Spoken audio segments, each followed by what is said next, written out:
This is a video about my 1986 Buick Regal T-Type WH1 Designer Series car. Now, I have it stored in this tent right now because I did not dig it out of storage this year. This is fall 2008, and I just didn't have the time this year to dig it out and drive it around and such, so it's been stored all year. But somebody on the GN Type forums asked about bracketing and frame suspension, securing, stuff like that. So this video is going to include that, plus all the other neat things about the car. It's a designer series car, which means it has black paint, silver stripe down the center, and then more black paint. And they are the only T-Types that actually feature a rear spoiler. Usually that's a Grand National feature. T-Types didn't have a spoiler, but the WH1 cars did. So now I'm going to go and show you some of, we're going to go through the car and show you some of the additions I made to this car to make it really nice. It's not on its original wheels. I store them on different wheels. Those are actually off a 91 Chevy S10. The stack of wheels that you see right over there are actually my 86 tires. But I'm going to go ahead and we're going to go under the car a little bit, and I'm going to go through and show you all the options I put on this car. I might as well start topside with this car. In terms of bracing, the first thing I did, and I did this I've owned the car for approximately, I think, 11 years now. First thing I did was these front brackets here, and this one's loose because you actually have to remove it to get the battery out. But there's a frame bracket from the fender over to the header panel. Another one on the other side. I think this was available on Monte Carlos and Oldsmobiles. Never was put on a Buick, so that was primarily the first bracketing I put on here. Other modifications under the hood include this 9-inch K&N warm air filter, but it's better flowing than the original stock box here. And I usually drive this car in the spring and in the fall, so hot air really isn't an issue. The mass airflow sensor, which is an aftermarket unit, and it performs okay. It's not as good as the original. And then I also replaced, and it's quite dusty, there usually was a flexible air pipe here, and I think I bought this from Kerbin Performance Parts. It's just a aluminum intake pipe into the turbo. Stock intercooler, stock rubber clamps, and underneath the hood right here, this is an adjustable fuel pressure regulator. If you pull the little vacuum knob out of here, there's actually a little Allen screw that you can actually adjust the fuel pressure with. So I have mine set up for an optimum 43 psi, which I believe it's supposed to be set at. That's primarily it for under the hood modifications. It's primarily stock. Still has its original Power Master, but the accumulator ball on these cars tends to wear out pretty quick. And this one is starting to fade, and my pedal's starting to get softer and softer. Well, these things are expensive. So expensive that it's almost easier to convert the entire car over to a vacuum-based system than this pump, motor, and pressure system. So I have to thank Brian Lee of the Nebra forums. He sent me it's got a different type brake pedal, but everything else will bolt right in. So he sent me a brake pedal off a vacuum car. And next spring I'll probably do a YouTube video about how to convert this Power Master over into a vacuum car. But that's pretty much it for modifications on the top side up here. Let's go underneath and take a look. Underneath the car I've got 3 frame brackets. You can see the large cross member underneath the engine there. There are 2 beams that come off it right here. And they bolt up to the frame into an existing hole. And it also bolts onto another one, another brace that actually crosses the front. So what this does, it actually connects both sides of the front of the frame together, and then these bars actually connect that frame to the cross member there, stiffening up the front a little bit.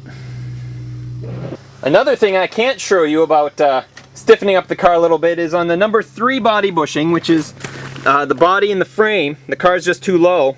That sits on a big body bushing, and that's bolted in with another rubber bushing, a lower body bushing. Well, Buicks, I think all of them, miss the number 3, which is right under the door, and number 4, which is right over there, lower body bushing. So that means the body can lift up off the frame and sit back down. So by bolting, it looks like a hockey puck, putting in that little lower body bushing really helps stiffen up the car. Now for a quick tour of the interior. This car is heavily loaded, and what I mean by that, there are 95 options available for the Buick Regal, and this car has 92 of them. It's lacking the factory installed security system. It does not have a block heater, and it does not have aluminum brake drums on a posi rear end. It had regular steel drums. Other than that, it's got every option in the book, from power windows, power door locks, digital dash, which doesn't really provide you with a lot of information, and digital climate control, the super concert sound stereo with equalizer and cassette deck. You name it, rear defog, you know, Twilight Sentinel headlights, it's got it. Now the digital dash lacks information. The analog provides more, because it has, it'll give you your fuel in gallons, your speed, a trip odometer, and then it's got these two idiot lights right here that go off. I don't even know what they were supposed to go off at, but mine go off at 2 psi and 4 psi of turbo boost, which is pretty, you know, who cares? And also it's got a lamp over here for when your bright light's on, and an assortment of idiot lamps. But there are things you want to know, like oil pressure, water temperature, things like that. So a very common aftermarket feature is this gauge pod down here. And this is all aftermarket stuff, just painted to match my interior. But here I've got an oil gauge and a water temperature gauge. I've broken my shifter knob, so I'll be finding one on eBay or another retailer. And then over on the A pillar over here, I've put, I used to just run the boost gauge, but later on I said I'd really like a tachometer as well. So here's one right here, and this is a full, you know, full A-pillar gauge pod with the two there. So I've got my RPMs, my boost, oil pressure, temperature, which are primarily the things I want to know about. I don't worry about voltage and the like. This car does have a sunroof, power sunroof. I haven't used it in years, and the primary reason is that it used to leak. And then one time I closed it, the weather stripping was all nice and tucked in, and it hasn't leaked since, and I said, that's it for you. I'm not going to be using you anymore. So it's been closed since then, and it does have a metal close over. One of the reasons why I didn't use this car this year was the headliner has very much fallen.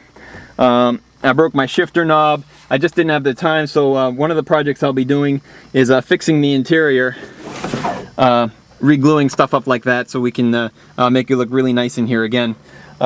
Bucket seats. I added this little neat console that puts a T-type and the Buick Motorsports on it. Little things and, like, you know, little Turbo 6 emblems on the door pulls there. But it's a real nice riding car, very powerful. I very much enjoy driving it. For this video, I'm not going to take the little fabric off, but underneath this rear carpeted panel, there's a set of X brackets that bolt to each side there, and you can see the top of one of the bolts right there. Those X brackets really did a good job at helping tighten up the body to the frame a little bit, and significantly reduced a lot of the flex the car had just in those alone. And it is a fully carpeted rear. Underneath this carpet lies the compact spare. And then underneath the rear of the car, I have a couple upgrades. The first one is this aluminum bar. This bolts the ends of the rear frame together. There lives the gas tank, and right here is part of a modification I did. I replaced the fuel pump in this car, and I added a hot wire kit. And what that hot wire kit does is I think there are 11 connectors on a stock Buick between the power source and the fuel pump. And of course, every connector there's a little bit of voltage drop, and so the voltage coming back to the fuel pump might be around 10 or 9 volts. A hot wire kit, essentially what it did, and you can actually see some of the hardware of it right there. It takes a wire right from the alternator and right back here, and it uses the original wiring to power a relay. So whenever the car calls for fuel, it clicks off that relay and you get full voltage right to the fuel pump.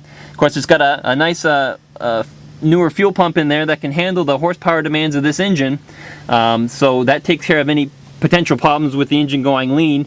And then when I redid the differential fluid, I just painted the cover silver.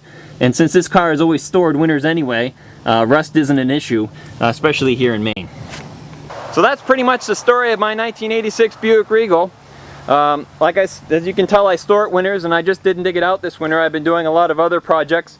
In fact, right in front of it there, I've already posted a video about my '88 Pontiac Fiero, which I've got the mechanical work done, but I still need to paint it as well. So I've got both of these cars. This was the first car I ever purchased. I bought it when I was in college, and I actually won a few car shows with it. I was really into the car show circuit back in 1998 it was. And I've spoken to enough people that I'll never sell this car, because you always hear the guys who said, oh, I had a 1970 Chevelle SS 454 and I sold it, and it was the worst mistake I ever done. So this will be I'll try to keep this car hopefully for the remainder of my life, it being a typical nice muscle car of the 1980s.